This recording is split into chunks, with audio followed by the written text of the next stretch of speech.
as I offer these words. Spirit of life and love, under the vast spiral of time and space, surrounded by the simple blessings of this community of care and love, grant us strength, wisdom, and thanksgiving. Give us strength to speak of our lives so that each day yet to come we find more compassion, more understanding, more of the loving kindness that fills our world with joy and laughter. Give us wisdom to cherish one another so that we use our lives to heal and always keep love at the center.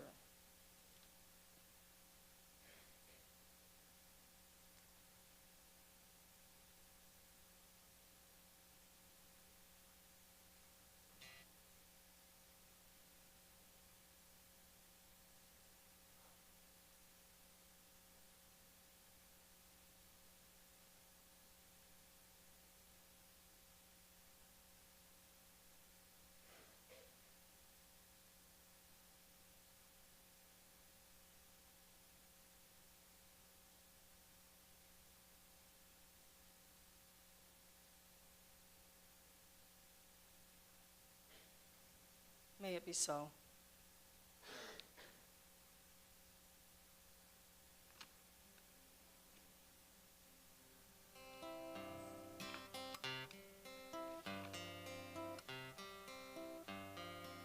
Breathe in, breathe out. Breathe in, breathe out. Breathe in, breathe. Breathe in, breathe. Breathe.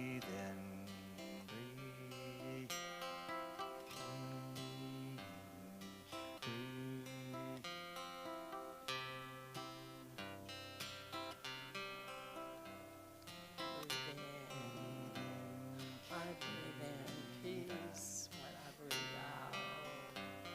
I breathe out love.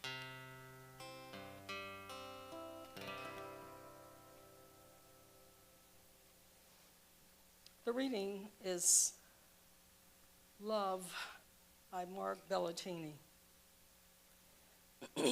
Love, you are strong as a dark blue mountain. Love, you are as fluid as a wide silver river. Love, you are as splendid as a clear night sky. Love, you are as mysterious as a dark forest. Love, you are as wise as enduring friendship. Love, you are true power, not mere distraction. Truth, not deceit. Purpose, not impulse. Poetry, not prose. Sing, not sang. Now more than tomorrow, but tomorrow more than yesterday. Love, condense yourself into this moment. Permeate the silence that joins us in community, so that in the fire of the words to come, the promise of this hour might be sealed in peace. Amen. There ends the reading.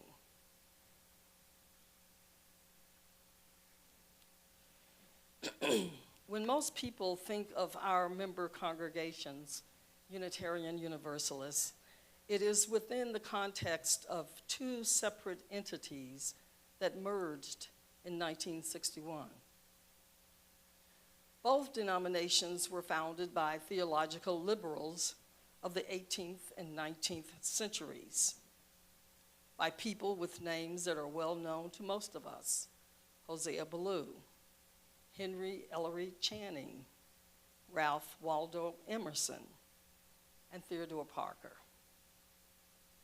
Each denomination may have started in different ways and under different circumstances, with the Universalists gathering membership from small tradesmen, farmers, and wage earners, while on the other hand, from the movement's beginning, Unitarians had long established strong churches. When the Unitarian Association was established in 1865, some 150 liberal Christian churches became Unitarian.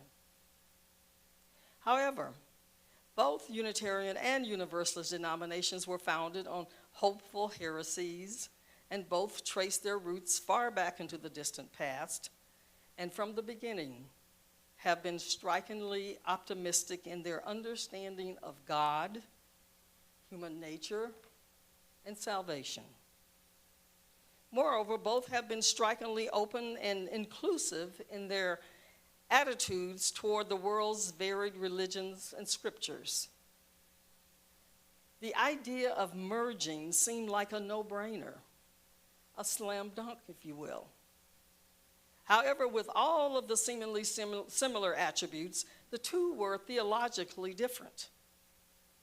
Thomas Starr King said it best in that one thinks God is too good to damn them, and the other thinks that they are too good to be damned by God. Consequently, talks that began as far back as 1865 did not culminate into a merging of the two denominations until 1961. The talks didn't lay dormant, and planning was installed during all those years in between. In fact, it is safe to say that there has never been a more carefully planned and thoroughly carried through process of decision-making in the history of our movement. What a wonderful happening. We had 7 principles agreed upon that would be our guide. What more could we ask for? However, Unitarian Universalism is a living tradition. Our principles were not written in stone for all perpetuity. And anyone joining our congregations today, given our present framework, will be shocked at the long and arduous journey to now. The 7 principles and 6 sources represented a substantial change for what preceded them. However, by 1995, the original statements from 1961 was considered archaic and controversial because it contained sexist language. So new sources were developed in response to these issues, including language changes that reflected the times that we live in. It's hard to imagine that once upon a time, there were no women in lay leadership positions in our congregations. Moreover, the merger in 1961 did very little to raise the issue of women in professional ministry. So, the sources were amended in 1995 to add a 6th source. Those changes came from years of effort by Unitarian Universalist women, particularly the Federation, pushing gender equality, changes supporting women in the ministry, and to eliminate sexist language in our bylaws and hymns, and yes, from the version passed in Article 2 in the merger of 1961. However, the changes did not just address gender and language changes that reflected the times. It removed language of God, man, and brotherhood. Moreover, it added interdependence and added sources addressing the growing theological diversity shaping our tradition. We are a living tradition, and each step forward keeps us in alignment with the times that we live in. In 1970, Unitarian Universalists were the first religion to officially condemn discrimination against homosexuals. The resolution condemned biphobia as well as homophobia. So in 1989, the UUA launched a welcoming congregation program to support churches in intentionally becoming more inclusive of LGBTQ people. What is it that Socrates said about the unexamined life? It's not worth living. We cannot call ourselves a living tradition unless we do some self-examination. Our former president, Susan Frederick Gray, informs that dissent accompanied every major change. But the changes also brought about excitement and possibilities.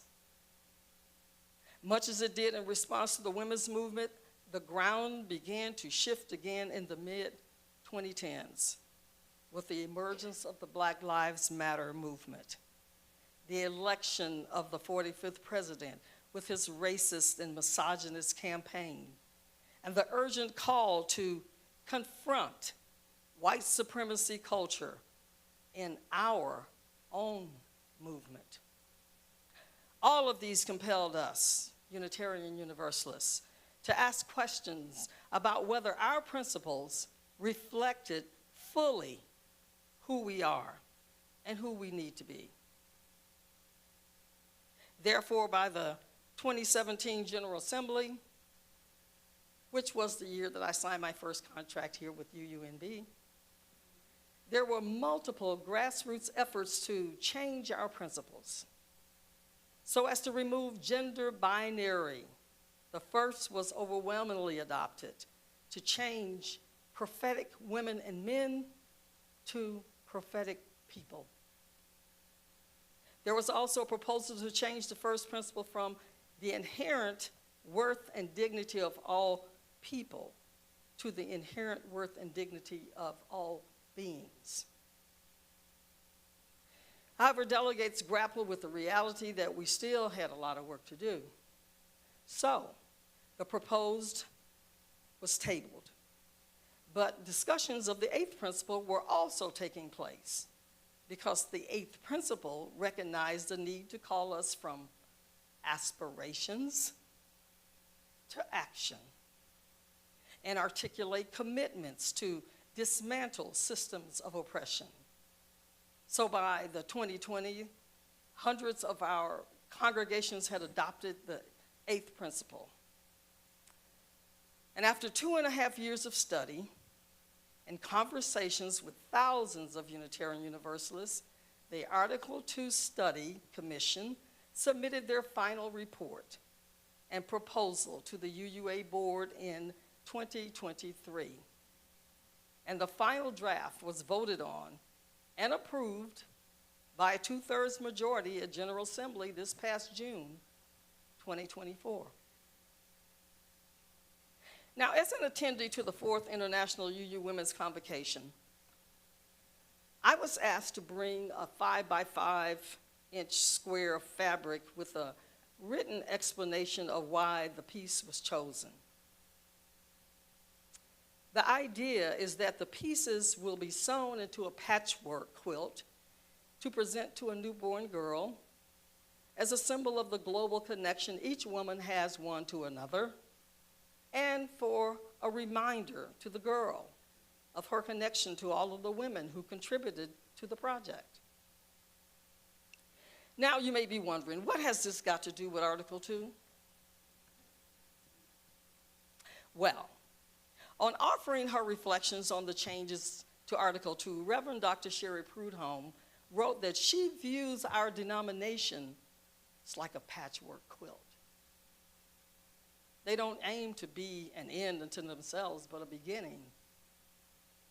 She goes on to say that in a patchwork quilt, each piece of fabric contains a story in itself. Where, when, and how it was made. What other garment of fabric it was once part of. Who created and touched the fabric. But sewn together, the quilt collectively tells other stories and goes on to be part of yet more stories in the lives of many beings who interact with it. Now, my piece of cloth was kente from Ghana, It's special to me because the trip to Ghana in 2008 was a cultural odyssey that led to a name-changing ceremony and ultimately legally changing my name in the New York State Court. Like the quilt that will ultimately be patched together from the squares brought to the fourth convocation, I resonate with Dr. Prudhomme's visual of our denomination as a patchwork quilt. We are a varied people from different geographical locations, different cultures, personal theologies, and individual family systems. In piecing together our theological heritage as Unitarian Universalists, we draw from many sources. There are text-based sources passed down through the years, the written works of sermons, essays, and books. Dr. Prudhomme shares a memory of her colleague, Dr. Takia Aman, reminding her that for some of us UUs, it's easy to get pulled into an exclusive relationship with the written word and forget that the myriad other sources for theological reflection. Now, I know this to be true because over the years, I have witnessed on more than one occasion in a group setting where someone shared a metaphysical or embodied spiritual experience, and even the most professed liberal, open-minded individual appeared challenged to validate the personal experience. However, we can also draw from the lived experience of the architecture of our churches, the music and hymns we invoke in worship, the pattern and habits of our lives, our organizations, and our histories.